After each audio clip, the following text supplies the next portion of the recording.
네, 안녕하세요. 이번에 2024학년도 1학년 1학기 영문고 기말고사에 대한 분석을 간단하게 해볼 N콕학원의 김정석이라고 합니다. 네, 분석 순서는요, 출제 기조부터 해서 변별력 문항 및 난이도, 그리고 2학기에 우리가 어떤 식으로 수학 점수를 잘 받기 위해서 대비를 해야 할지 그런 것들에 대해서 간단하게 설명을 드리겠습니다.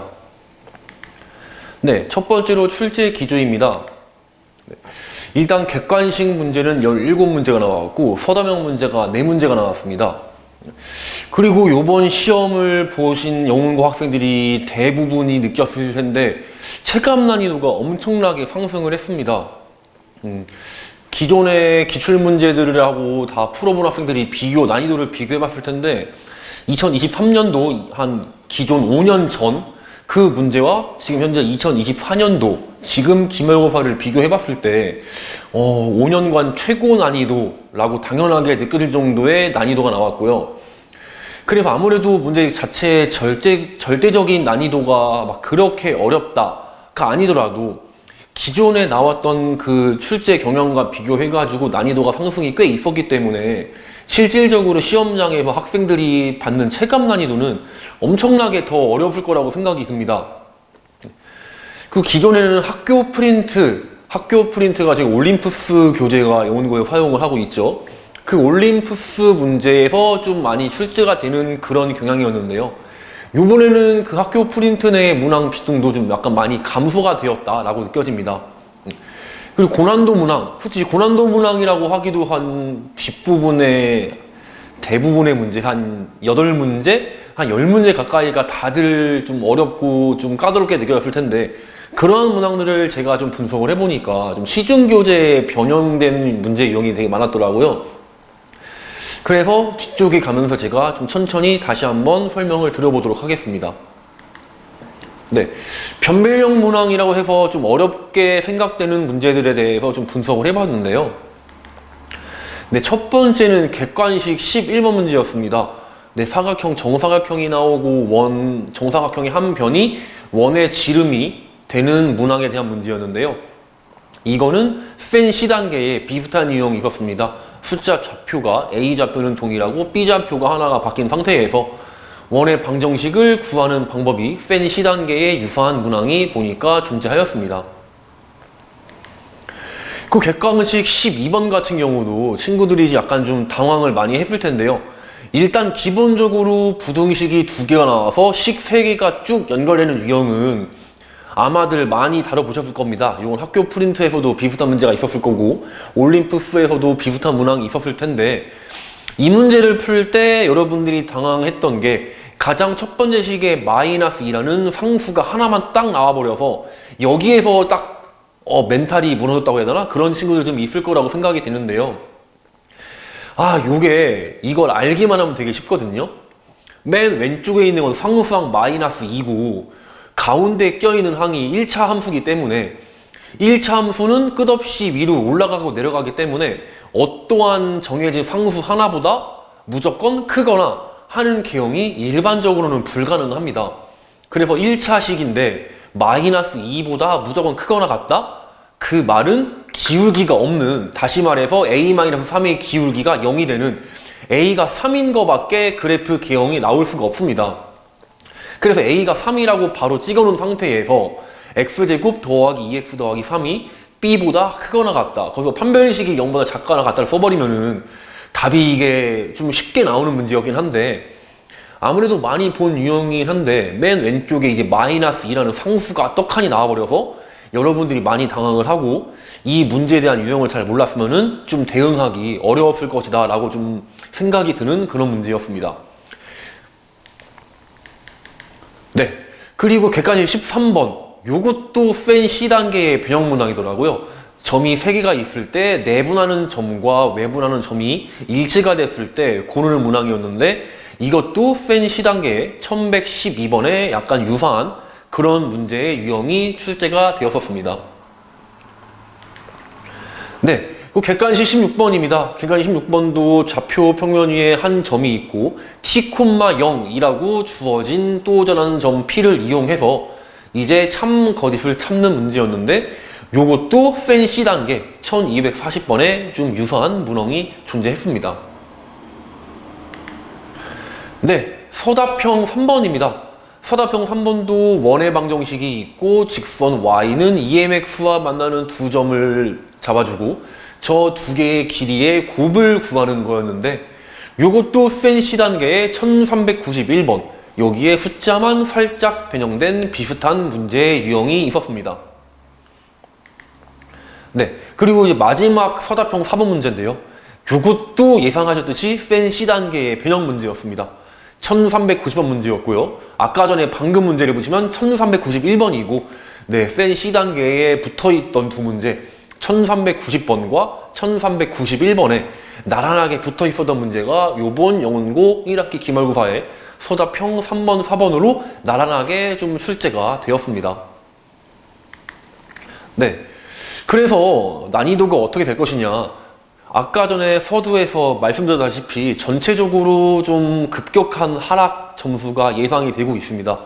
네, 저희 반에 든 학생들도 부끄러운 얘기지만 한 중상위권, 상위권의 친구인데 그 친구도 중간고사 대비해서 한 20점 정도가 떨어졌고요. 제 수업을 듣지 않는 다른 N콕 학원의 학생들을 점수도 알아봤을 때 비슷한 점수대가 하락이 있었습니다. 그리고 이제 1학기 종합적인 등급이 중간고사와 기말고사 수행평가가 합쳐져야지 알겠지만 기말고사 한정으로 봤을 때는 1등급 컷이 80점 초반대가 나오지 않을까, 이 정도로 예상을 하고 있습니다. 네. 그러면은 우리가 이제 2학기에는 어떤 식으로 대비를 해야 하나가 좀 중요한 문제가 될 것 같은데, 네. 제가 아까 전에 보여드린 좀 변별력 문항이라는 문제를 제외하고는 그래도 앞쪽에서는 좀 기존의 시험과 유사하게 핵심 유형의 문제 위주가 출제가 많이 되었었고요. 그리고 앞쪽의 문제에서는 올림푸스나 학교 프린트 문제를 잘 풀었던 친구들은 다들 좀 대응이 되는 그러한 문항이 많이 출제가 되었습니다. 그리고 요번 기말고사만 특히 선생님들이 어렵게 출제를 하셨는지 앞으로도 좀 어렵게 나가는 기조를 유지할지는 잘 모르겠습니다. 하지만 어렵게 한번 나온 이상 앞으로 이제 어렵게 다시 또 출제를 안 한다 라고 우리가 자신 있게 보장을 할 수 없기 때문에 시중 문제, 고난도 문제를 많이 반복적으로 학습을 해야겠다 라는 느낌을 많이 받았습니다. 아마 영문고 학생들 대부분 올림푸스라는 교재와 학교 프린트에서 좀 문제 유형이 출제가 많이 되다 보니까 다른 교재의 난이도가 높은 문제들을 약간 좀 많이 안 다뤄본 친구들이 많을 거라고 생각이 됩니다. 네, 일단 저부터도 좀 반성을 하는 게, 센 하면은 시중 문제 중에서 가장 좀 유명한 문제이고 가장 좀 많이 쓰이는 문제집인데 올림푸스 문제에만 집중을 하느라고 다른 시중 교재의 문제를 많이 다뤄보지 못하고 센 C단계의 문제를 제가 학생들에게 미리 대비를 시키지 못해서 제 반 학생들라도 좀 제가 좀 많이 미안하고 죄송한 마음을 많이 갖고 있습니다.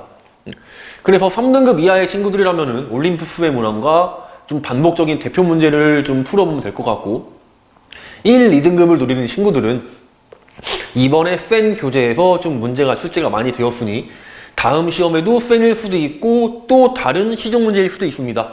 그런 시중 문제에서 고난도 문제를 많이 좀 빼서 숫자 변형을 많이 하는 추세이기 때문에 시중 교재의 고난도 문제의 반복적인 학습이 좀 필요할 것이라고 저는 좀 생각이 듭니다.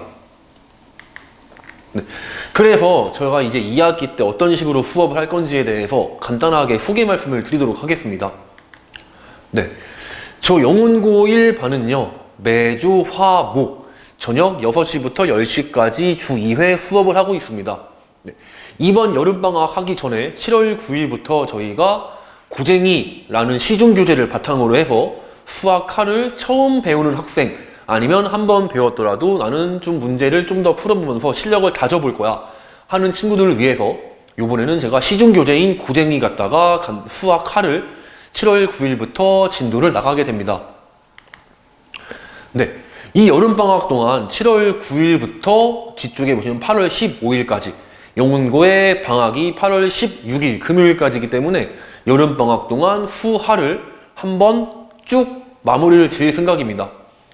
근데 여기 7월 9일 첫 번째 시간부터 마지막 시간 8월 15일까지의 세부 단어를 보시면은 네, 집합과 명제 그리고 순열과 조합만 있습니다. 네, 그 함수 부분이 빠져 있는데요. 네, 방학 기간에 한 달 동안 수하를 처음 듣는 친구도 있고 물론 해본 친구도 있겠지만 한 달 동안에 수하를 전부 다 끝낸다는 거는 좀 시간적으로 좀 힘들지 않을까라는 생각이 들어서 방학 기간을 이용해서 함수 특강이라는 수업을 개설을 했습니다.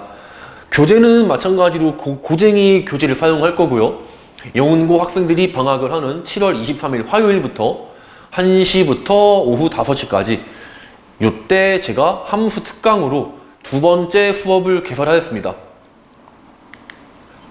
네, 그래서 제가 6주 동안, 6회차 동안, 또 3주 동안 함수 부분에 대해서 본격적으로 고쟁이 교재, 같은 교재를 사용해서 제가 함수 부분만 따로 특별하게 여름방학 동안에 특강 수업을 이용해서 수업 진행을 할 예정입니다. 이렇게 되면은 고쟁이 교재를 여름방학 한 달 동안 다 이제 마무리가 될 수 있을 것 같다라고 판단이 들어서 정규 수업 외에 여름방학 때는 방학 특강이 함수 특강으로 추가가 되게 됩니다. 네. 그리고 이제 2학기 때 추후 일정은 8월 20일 학교가 개학이 되기 때문에 8월 20일부터 9월 12일까지 중간고사 범위를 1회 또 문제풀이로 반복이 되고 9월 19일부터 10월 3일까지 2학기 중간고사 범위의 2회차로 문제풀이 반복이 들어가게 됩니다. 근데 중간에 빠져있는 일주일 기간은 그때가 추석 연휴이기 때문에 일단 일정상에서 제외를 해놨고요. 2학기 중간고사는 10월 7일부터 10월 14일까지 중간고사가 시행이 되게 됩니다. 그 중간고사 끝나면 바로 10월 15일부터 11월 14일까지 한 달 동안 2학기 기말고사에 대한 범위를 1회 빠르게 문제풀이로 반복할 거고요.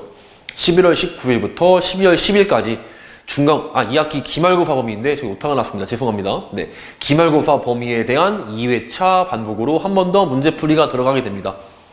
그리고 12월 11일부터 12월 17일 화요일까지 마지막 1학년 마지막 시험인 기말고사 시험이 시행이 되게 됩니다. 네, 여기까지 영훈고등학교 기말고사 분석 및 2학기 제 수업이 어떻게 진행될지에 대한 간단한 설명을 드렸고요. 영훈고가 실력을 좀 완벽하게 다질 필요가 있다고 느끼는 시험이었습니다. 학교에서 시중교재도 많이 참고를 한다는 것을 중간고사와 기말고사 때 저희가 알았기 때문에 최대한 시중교재의 고난도 문제도 많이 다뤄보게 할 예정입니다. 모두 시험 보느라 고생하셨고 2학기 때는 좀 더 열심히 분발해서 다들 좋은 성적 받길 바라겠습니다. 네, 감사합니다.